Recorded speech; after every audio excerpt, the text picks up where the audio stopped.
मेरे श्रोतागण, मैं आज आपको स्त्री और पुरुष जो होते हैं, कन्या और जो लड़के होते हैं, वर वधू की कुंडली में आपकी कुंडली में कौन सा ग्रह वीक होता है तो आप विवाह आदि में बहुत परेशानियां आती हैं। देखिए, पुरुष की कुंडली में शुक्र का अच्छा होना बहुत आवश्यक होता है। यदि कुंडली में शुक्र पुरुष का अच्छा है तो विवाह आदि बहुत अच्छे से हो जाता है, पत्नी अच्छी होती है, वह व्यक्ति का स्वभाव बहुत अच्छा होता है, वो व्यक्ति एक आदर्श पुरुष होता है। शुक्र के अच्छे होने से व्यक्ति आकर्षण होता है और समाज में उसकी मनोवृत्तियाँ बहुत अच्छी होती हैं। शुक्र खराब होने से आपके राहु के साथ है, 6, 8, 12 में है, शनि के साथ है, ये सब आपके ग्रह, तो आपके वैवाहिक जीवन में कहीं ना कहीं उथल पुथल आता है। जो आपका शुक्र है वो शनि के साथ है, तो कहीं ना कहीं आप अंतर्जातीय विवाह करने की ओर आपका दिमाग जाएगा। आपको शनि नेगेटिव विचार आपके मन में लाएगा, आप जिद्दी हो जाएंगे, कहीं ना कहीं जिद से हर कार्य करना चाहेंगे, तो विवाह आदि में भी जिद करेंगे तो आप अपनी परंपराओं को खराब करने वाले होंगे। और शुक्र यदि पुरुष का अच्छा होता है तो अपने वो कुल, खानदान, मर्यादा, रिश्तों को लेकर के चलने वाले व्यक्ति होते हैं। शुक्र अच्छा होने से व्यक्ति की स्वास्थ्य अच्छा होता है, उसके विचार अच्छे होते हैं, उसकी पत्नी अच्छी होती है और उसका विवाह आदि में कोई प्रकार की समस्या नहीं आती है। शुक्र यदि चतुर्थ भाव में है तो आपको भूमि, भवन, वाहन और नाना प्रकार के सुख देने वाला यह योग होता है, क्योंकि शुक्र जो होता है वो चतुर्थ भाव में दिग्बली हो जाता है। दिग्बली शुक्र आपको हर प्रकार के सांसारिक सुख को दिलाता है। और शुक्र यदि आपके प्रथम भाव में है तो ये भी बहुत अच्छी स्थिति होती है। आप अपने जीवन में हर प्रकार का सुख प्राप्त करने वाले होंगे। और लग्न में शुक्र होने से व्यक्ति के अंदर एक दिखावापन और सुंदर बनने की इच्छा बहुत होती है। और शुक्र अच्छा होगा तो आप समाज में अच्छे से रहने की आपकी इच्छा होगी। जब रहने की इच्छा आपके समाज में सम्मानित आप एक बार हो गए तो आप ऐसा अनैतिक कार्य नहीं करना चाहेंगे जिससे आपका समाज में असम्मान हो। तो सम्मान इसीलिए होता है, आपके ग्रह अच्छे होते तो आपको सम्मान पाने की इच्छा आपकी अंदर प्रबल होती है।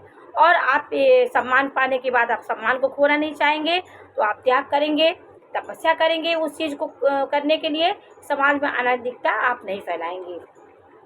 शुक्र अच्छा होगा तो पुरुष रिश्तों को निभाने वाला, अपने कुल कुटुंबों का पालन करने वाला होगा। शुक्र का मंगल भी अच्छा होना चाहिए। शुक्र मंगल के साथ है तो आप अपने प्रेम को जबरदस्ती प्राप्त करने की कोशिश करेंगे, उसमें आप बल दिखाएंगे, क्योंकि मंगल पराक्रम का कारक होता है। तो पराक्रम दिखाएंगे आप अपने प्रेम में तो आपका प्रेम कहीं ना कहीं आपका प्रेम अच्छा नहीं होगा। तो प्रेम में शक्ति की ज़रूरत नहीं होती है, प्रेम में मनोभावनाओं की ज़रूरत होती है, दिल की ज़रूरत होती है।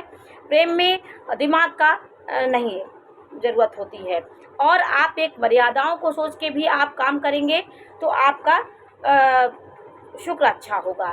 तो शुक्र को अच्छा करने के लिए तो आपको क्या करना चाहिए? यदि आपका शुक्र खराब भी है, मंगल के साथ है, राहु के साथ है, शनि के साथ है, तो आप माता दुर्गा की आराधना करना चाहिए।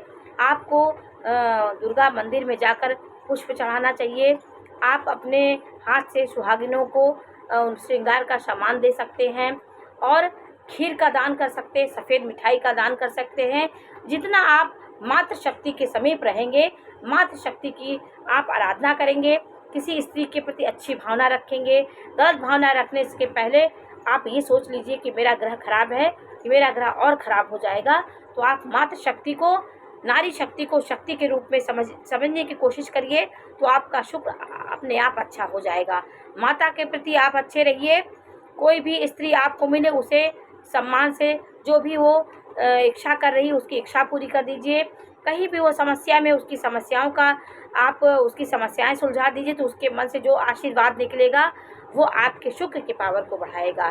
स्त्रियों के प्रति कभी आप गलत भावना ना रखें। पुरुषों के लिए विशेष जरूरी है, नहीं तो शुक्र आपका खराब हो जाएगा। यदि आपका शुक्र खराब है तो ये सब चीज़ें आपको करना होगा। यदि शुक्र आपका अच्छा है, चौथे भाव में, प्रथम भाव में, छठवें भाव में और नवम भाव में आप अच्छी स्थिति में हैं और शुभ ग्रहों की दृष्टि है, तो आपके स्त्रियां आपको बहुत मानने वाली होंगी। स्त्रियों का आकर्षण आप में दिन दिन बढ़ाता रहेगा। हर स्त्री आपको चाहे भाई के रूप में, पति के रूप में, प्रेमी के रूप में, किसी न किसी रूप में आपको वो देखती रहेंगी। तो ये सब चीज़ें आपके जीवन को सकारात्मक बनाती हैं। यदि आप ये सब करेंगे तो आपका वो ग्रह मजबूत होगा। और इसी प्रकार स्त्रियों की कुंडली में यदि बृहस्पति अच्छा है तो स्त्रियां बहुत सौम्य नेचर की और अपने मर्यादाओं का पालन करके चलने वाली लड़कियां होती हैं। वो अपने पति का प्रेम पाती हैं और परिवार में, ससुराल में भी वो अच्छा उनका ससुराल होता है। और यदि बृहस्पति कमज़ोर होगा तो विवाह में नाना प्रकार की समस्याएं आती हैं। शादी हो गई तो तलाक हो जाता है, नाना प्रकार के उपद्रव होते हैं, उसके वैवाहिक जीवन में नाना प्रकार की समस्याएं जन्म लेती रहती हैं। 10 नंबर में यदि आपका बृहस्पति है तो ये नीच का हो गया। 6, 8, 12 में है तो बहुत ही खराब हो गया। तो आप इसके लिए बृहस्पति के उपाय करना प्रारंभ कर दीजिए। जितना आप बृहस्पति के उपाय करेंगी, आप बृहस्पतिवार का व्रत करिए, केले पेड़ में हल्दी डालकर जल अभिषेक करिए। पीपल के पेड़ में भी आप जितना दूध और जल मिलाकर अभिषेक करेंगी, उतना आपका रविवार को छोड़ के जितना आप पीपल के पेड़ का परिक्रमा करिए 7 बार, ये सब करेंगे तो आपका जो वैवाहिक जीवन में आने वाली समस्याएं दूर होंगी। तो समस्याएं ग्रह देते हैं। कोई भी जीवन में जो भी समस्याएं आती है हमारे ग्रहों से आती हैं। विवाह किसी का बहुत अच्छा होता है, कोई भी योग्य ना होने के बाद भी सुख पाता है, तो वो उसके गुरु मजबूत होंगे। कोई भी लड़कियां देखिए बहुत काबिल, बहुत तरक्की वाली होती हैं, तब भी उनके जीवन में नाना प्रकार की समस्या आती है, वो गुरु के कमज़ोर होने से आती हैं। तो आप ज्ञान को जितना बांटेंगे उतना ग्रह आपका मजबूत होगा, बृहस्पति मजबूत होगा। पेन का दान करिए, किताबों का दान करिए। योग्य व्यक्ति को, जो उसका पात्र हो, उसको आप किताबें दान करिए। विष्णु सहस्त्र नाम की जो किताब होती है उसका भी आप मंदिर में दान करिए। जो पढ़ने वाला व्यक्ति हो, जितना आप ये सब करेंगे उतना आपका बृहस्पति मजबूत होगा। बृहस्पति मजबूत होगा तो आप विवाह आदि में समस्याएं नहीं आएंगी। आपको संतान आदि में भी समस्याएं जो आती वो भी नहीं होंगी। आपका पारिवारिक जीवन अच्छा चलेगा। तो जैसे जैसे ग्रह आपके मजबूत होंगे वैसे वैसे आपको अच्छा फल देंगे। तो ये रही आपके वर वधू की कुंडली में। आपके पुरुष हैं तो आपका क्या मजबूत होना चाहिए, स्त्री है तो बृहस्पति मजबूत होना चाहिए। और चंद्रमा भी कहीं ना कहीं इसके पक्ष में है। यदि चंद्रमा आपका मजबूत होगा तो आप मन से मजबूत होंगे। हर समस्याओं को हंसी से आप उसको पार कर लेंगे। हर समस्याओं को पार करने में आपको कठिनाई नहीं होगी। तो चंद्रमा अच्छा होना चाहिए। चंद्रमा 4थे नंबर की राशि कर्क राशि, वृषभ राशि में चंद्रमा उच्च का होता है। गुरु की दृष्टि पड़ रही हो, चंद्रमा और गुरु एक दूसरे से केंद्र में हो तो गजकेसरी योग बनता है। ऐसे शुभ स्थितियां ग्रहों की बनती हैं तो व्यक्ति भाग्यशाली होता है। व्यक्ति के जीवन में नाना प्रकार की समस्याएं नहीं आती हैं। तो हमारे ग्रह ये सब बताते हैं। तो आज मैंने आपको इसकी जानकारी दी। पुरुषों को शुक्र मजबूत होना चाहिए। शुक्र नहीं मजबूत है तो आप माता शक्ति की आराधना करना प्रारंभ कर दीजिए। आपके आसपास जो माताएं हों उनको सम्मानित नज़र से देखिए और माता दुर्गा की आराधना करिए। काली को कचनार का पुष्प चढ़ाइए। जितनी माता शक्ति की आप पूजा करेंगे, आप नवरात्र का व्रत करिए। 9 दिन का व्रत करते हैं तो बहुत अच्छी बात है। लाल पुष्प आप हर नवरात्र को, गुड़हल का एक फूल आपको जरूर माता के चरणों में चढ़ाना है तो आपका शुक्र मजबूत होगा। और स्त्रियों को विष्णु भगवान की पूजा माँ लक्ष्मी के साथ उनकी पूजा करें। और तुलसी माता को शुक्रवार के दिन, किसी भी दिन आप उनको दीप प्रज्वलित करिए, घी का दीपक प्रज्वलित करिए। और कभी कभी माता को चुंदरी चढ़ा दीजिए।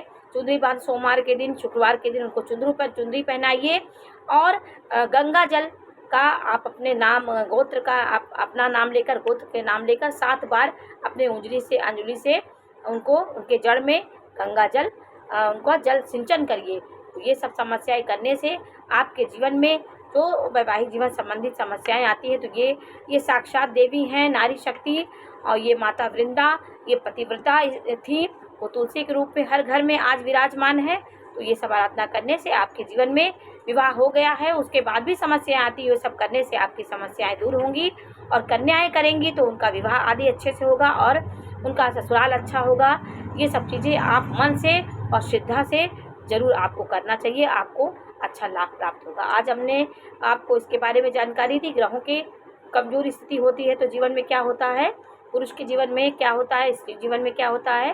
तो आज मैंने इसकी जानकारी आपको कैसी लगी हमें अवश्य बताइए। चैनल को लाइक करिए, सब्सक्राइब करिए। मैं इसी प्रकार की जानकारी देती रहूँगी। नमस्कार।